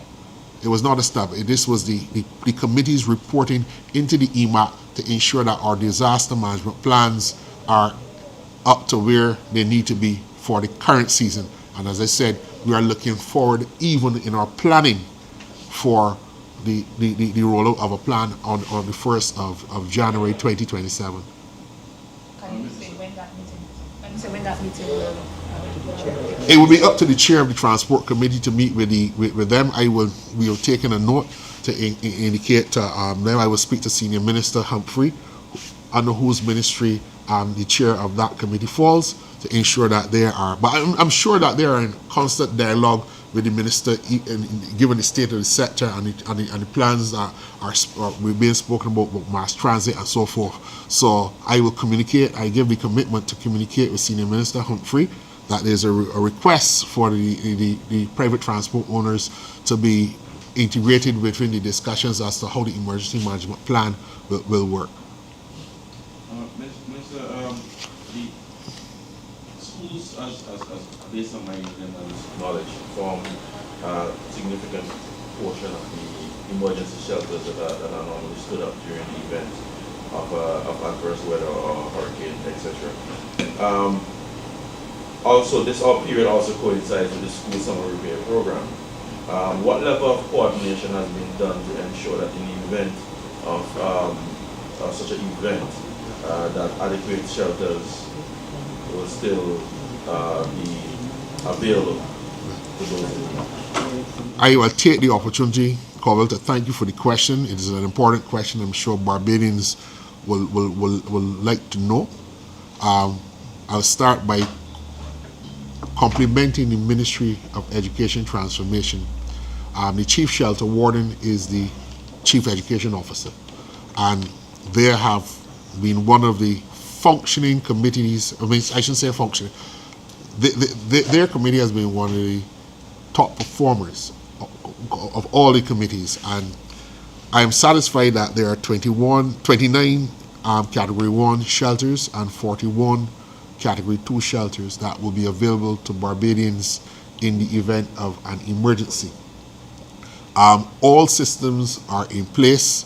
We have gone through, as I said, in terms of their reporting to the Emergency Management Advisory Council to ensure that the Ministry of Education Transformation is satisfied that these hurricane shelters are accessible and available to Barbadians.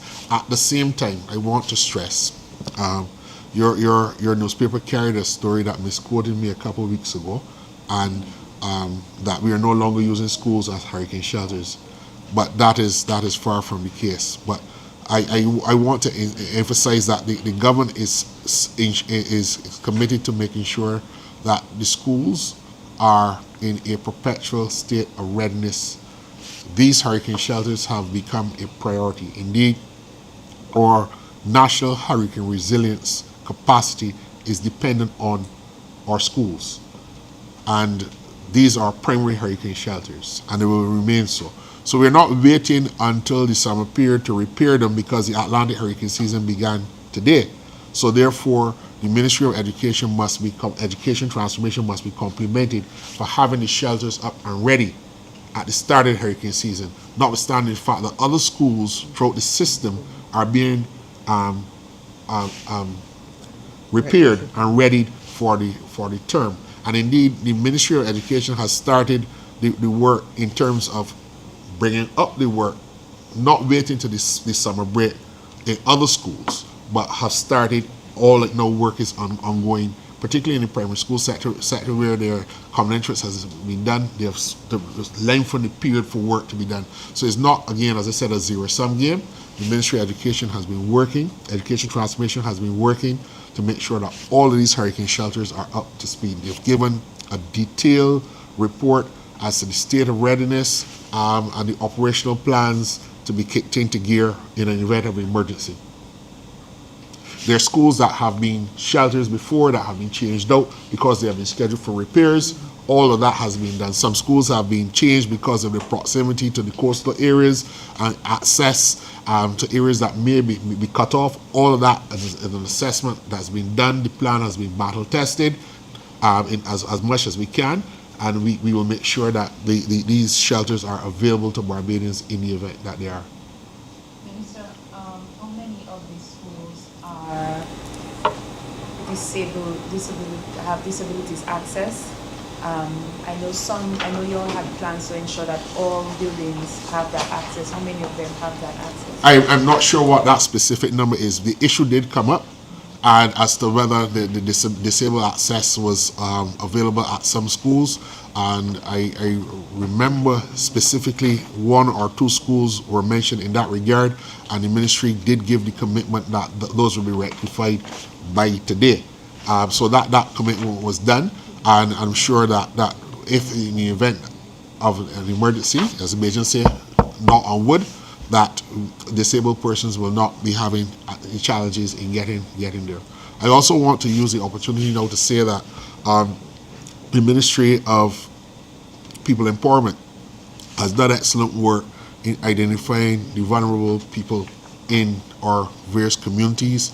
We have been very, very careful to make sure that we go out there, not only the ministry, but the Barbados Statistical Service, in terms of the work that they are doing to augment the people who go out there and do the assessments. We're working with the district emergency organizations to identify the vulnerable people in the community. We will be making more and more of that to supplement, because we need to identify those persons with disabilities and the elderly and persons who might not be able to get out of their homes, especially elderly living alone, far away from their children or so. Children might be overseas and stuff like that.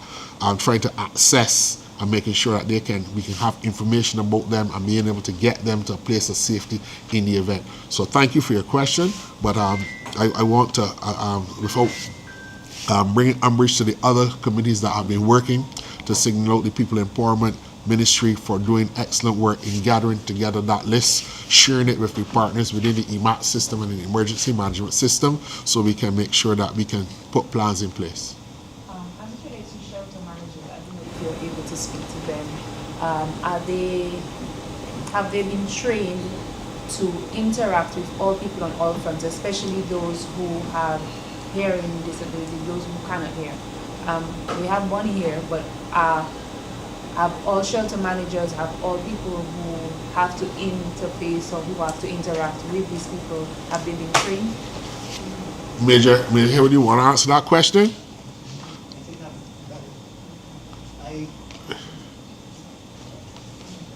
The question is, persons with disability, hearing disabilities. For this year, I do not know. I don't know if you're supposed to speak to that, but there was a time when, a couple of years ago, when all the volunteers who work in shelters were trained in white morning and working in sign language. We actually had a very engaging program for the 2 years of that. But that has not been done to my mind, so I'm aware within the last 2-3 years. As you can see from the inclusion of facilities for the hearing impaired at this press conference, it is built into our framework. Whether the shelter managers, who tend to be the principals of the schools, are trained themselves in providing services to the hearing impaired, I can't answer that, but I know that capacity is there in all of the shelters. This now means that we can also make the call for more and more people to be trained in sign language, and more people to be trained in being able to assist persons with disabilities generally, not only the hearing impaired, but the vision impaired and persons who have other disabilities as well. I made a statement from the podium that we can train as many people as our resources can allow. But what happens when those trained personnel are themselves affected by the emergency and cannot respond to the communities? We cannot therefore have enough people trained to respond to emergencies. We sat in this room at the level of the Emergency Management Advisory Council, and we've developed a system where we hope that Barbadians generally will respond to it. We're going to go out there and do more and more training. We're going to ask those students from the University of the West Indies the Barbados Community College, the Samuel Jackman Institute of Technology, as part of the Give Back program to respond to the training, because that is the best way to give back to your community, to be able to respond as a part of that auxiliary corps of people in an emergency with the knowledge and expertise of the trained persons that the Department of Emergency Management, the NGOs like the Barbados Red Cross and the others who facilitate the Citizens Bonds Radio, all of those other NGO partners who all come together to create this system of national emergency response. The Department of Emergency, the District Emergency Officers, training done by Mr. Brooks and his team. We want more people to volunteer. We want to be able to populate all of these emergency districts with a core of people in all 30 of them, to make sure that in each district emergency organization that we have enough people to respond to any emergency, whether it's an earthquake, whether it's land slippage, whether it's a flood, whether it's a hurricane, whatever emergency. It could be a natural gas leak, it could be a bushfire. How do you respond? What is your ability to respond to any emergency? So this is a call for young people to become more and more engaged and more civic-minded in terms of that. We know from seeing how responses come to other emergencies around the world, that is an all-nation effort in a disaster, in an emergency. The trained personnel are the ones that are on the front lines. This auxiliary corps to support them when they're out there is also necessary, and that helps the society get back together and be able to save some lives. So that is something that, as I said, if we all had the ability to be able to communicate by way of sign language, that would be an excellent thing. And therefore, thank you for that as a reminder that we can too play a part by learning sign language and learning to have a way in which we respond even better to persons with disability. Final question from me. Sabu mentioned that we don't expect too much extreme heat in the early stages, but we have had an issue from early this year with low reservoir issues in different areas. Will we reach to a stage this year where we might have to have water prohibition this year? We are very concerned with the low level of rainfall, and we are mindful that the predictions from the Barbados Meteorological Service suggest that we may have below or average rainfall. We get our groundwater from rainfall. That is not a secret. So that this is something that is being monitored. We are trying our best as a government to make sure that access to water does not become problematic and a recurring problem to people in the country. But at the same time, we are also mindful that when the rain does not fall with the frequency or the lack of intensity, as Sabo was trying to explain to me, that the heavier the downpour, sometimes it will lead to more runoff, where you have all of the water going and out into the sea. But where you have sustained rainfall, it allows the water to penetrate and get into the aquifers. It is a problem. It is part of the climate change reality that we are dealing with, where we're seeing reduced rainfall, and therefore water shortages will happen inevitably. At the stage of water prohibitions, we are not there yet, but we are looking at the data. We are looking at the systems at the Barbados Water Authority to ensure that the leakages and the losing what they call the non-revenue water. That's the concept that they use to measure water that is lost through our aging pipe systems and all the regrading. That is why the government has been able to replace mains, have had to take on the responsibility of replacing mains that are aged some 80 years and upwards, all of it at one time, to make sure we build out that capacity. But to say now that we are going to issue water prohibitions, it may happen or it may not. it depends on a number of other factors, and all those are considerations that are actively engaging us at this time. We have a student here from the Northern Community College. He's an intern at Starcom Network. He has a question, I believe, for Ms. Sines. Hi, good morning, Ms. Sines. My name is Trey Nichols. I have a question on the earthquake we would have felt recently. In the event of damage due to an earthquake, are there any insurance policies in place that would help cover that? We have, thank you very much for the question. We have the Caribbean, we are signatory to the Caribbean Catastrophe Risk Insurance Facility and the what we call CCRIF or CRIF. And under that particular facility, the government takes out insurance in the eventuality there is an impact from earthquake or tropical storm or what's not. So that is in place for Barbados. It has to be triggered, and it wasn't triggered on Saturday because the impact was, it was just a 6.0 and there was no damage.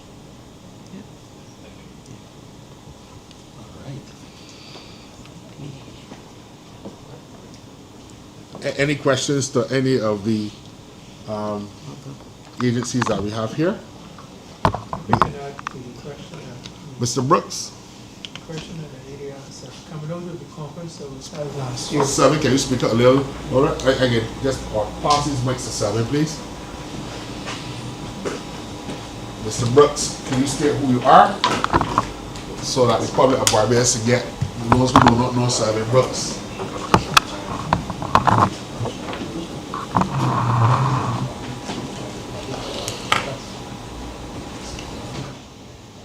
Selvin Brooks, the liaison officer with responsibility for the district emergency organizations.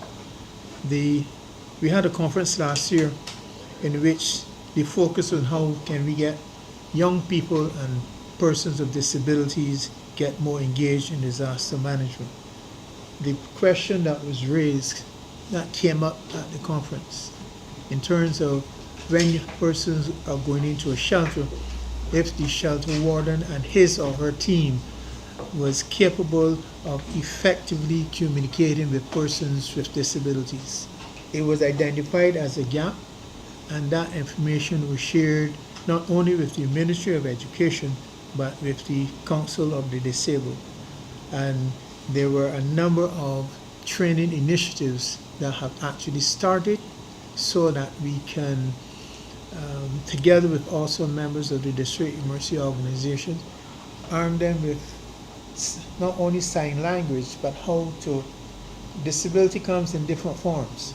A person may look quite normal, but has a disability, and the whole concept of the training is to identify persons with the different types of disabilities and how we can service their needs when not only when they come to a shelter, but when we are doing the vulnerability assessment in the various communities. So that is a work in progress.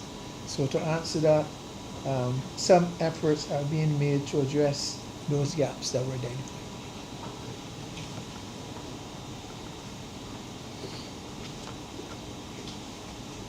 Barry, Colville, Barbados Today, any other questions?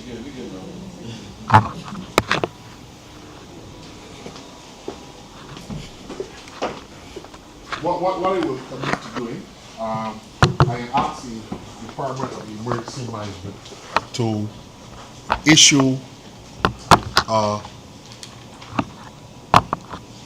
summary of the reporting that the various government departments and the committees have submitted to us, so that Barbadians across the nation can be assured that we've made sure that we can dot every I and cross every T.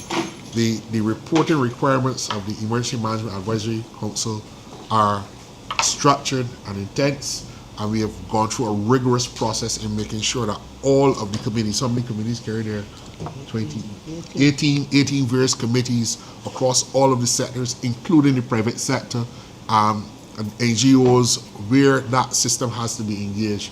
So we will provide a summary to give you the added assurance that there are preparations that are well oiled and well tuned for the hurricane season and any emergency.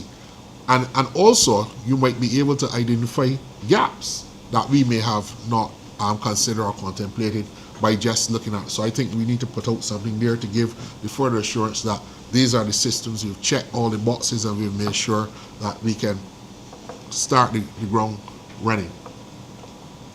Yeah.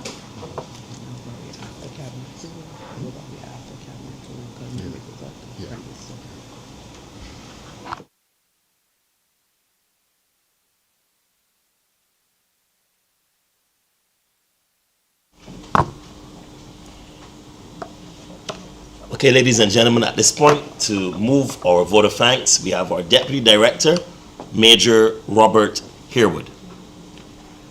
Honorable Gregory Nichols, Minister of Home Affairs and Information and Chairman of the Emergency Management Advisory Council, Ms. Sharon Drayton, Permanent Secretary, Minister of Home Affairs and Information, Ms. Carrie Hines, Director, Department of Emergency Management, Mr. Sabu Best, Director, Barbados Meteorological Services, Brigadier Honorable Charles Lovell, in his absence, Captain Jamal Samrodia, Mr. Anthony Green, President, Caribbean Broadcasting Union, Ms. Carrie Bruce, Senior Underwriter, Sagicor General Insurance.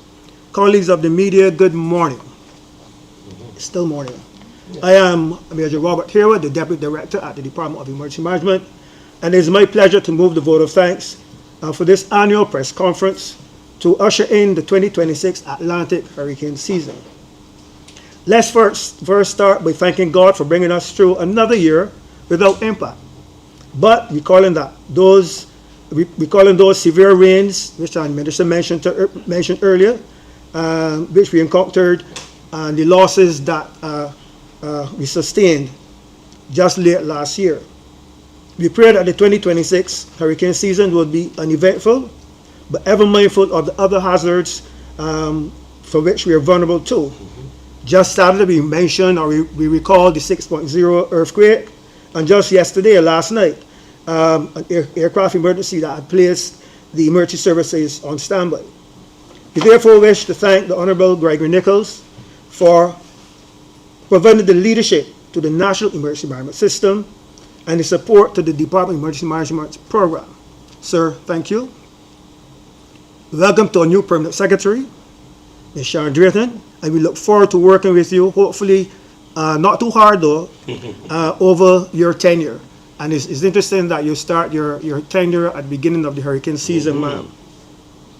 Director Hines, thank you for your continued leadership of the department and your support to our many activities, both past, present, and those for the future. Mr. Sabu Best, thank you for providing the 2026 Atlantic hurricane season for prognosis and always keeping us updated on any potential threat for which you have responsibility.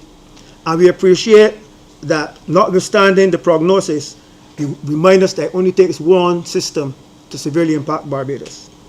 To our partners for 2026 Atlantic hurricane season interventions, the Barbados Defense Force through the Brigadier Honorable Charles Lovell and his team, Mr. Anthony Green, President, Caribbean Broadcasting Union, Ms. Carrie Bruce, Senior Underwriter, Sagicor, the Barbados Government Information Service. Thank you all for supporting this Operation Act Before Impact. And we look forward to our engagement over the next 6 months as we remind the public and all of us of the preparatory, the mitigation, preparedness, response, and recovery actions that we need to ensure for our collective safety. Thanks to the media. Without you, our messages would not be transmitted effectively, and we welcome you into the fold of emergency services. Last but by no means least, thanks to the extremely hardworking staff and the supporting consultants at the Department of Emergency Management, who oftentimes go beyond the call of duty to make things happen. Once more, as we recognize that preparedness is really a journey and not a destination, let's act before impact. Thank you and have a safe day. Thank you. Thank you all. Let us hope we don't have to meet on any hurricane.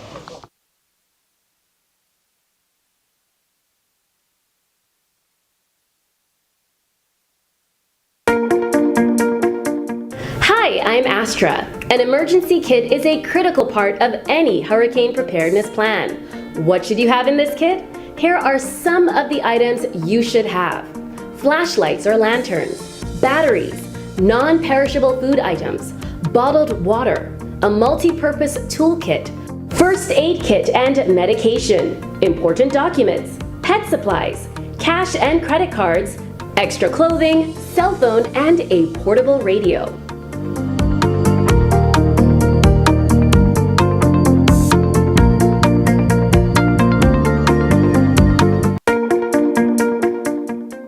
Hi, my name is Gerard Aline. Hurricane preparedness is no laughing matter.